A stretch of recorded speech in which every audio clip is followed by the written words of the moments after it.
Ya, eso خلاص شدی.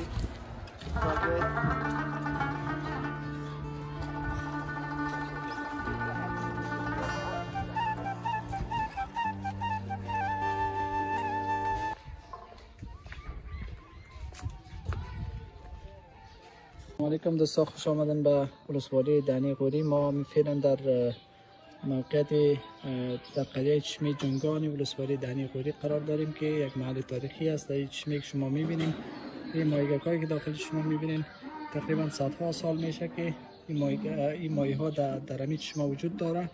و یک چیز جالبی که در این ماهی ها هست است که تعداد از اینا اگرچه که تکثر میکنه، یعنی تولید نسل صورت میگیره، اما با آن هم نه زیاد میشه تعدادشان نه کم، یعنی همون تعدادی که هست.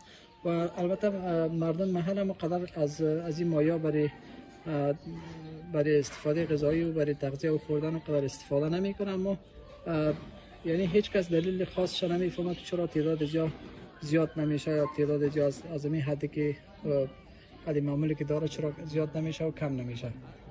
بخیر سلامت باشین دوستان. میبینید دیگه اینی حوض است و اینی چشمه است که به شکل یک حوض ساخته شده. اینی قسمت هایی که بالای چشمه رو شما میبینید که آب از یعنی از زیر چشمه یا از زیر این حوض آب میبره بالا. اون قسمت هایی که آب میبره شما ببینید سنگ های تو قسم پاک معلوم میشه.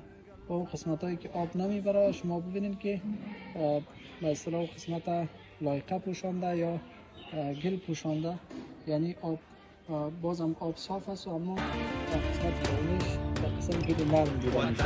عاشقم بر شکوهر بیاد دور بود سنگ کوهر. وطن عاشقم بر شکوهر بیاد دور بود سنگ کوهر. و من هر کجایی که باشم توی جان فضای دیارم. و من هر کجایی که باشم توی جان فضای دیارم. وطن عشق تو افتخارم، وطن در هر جان سارم.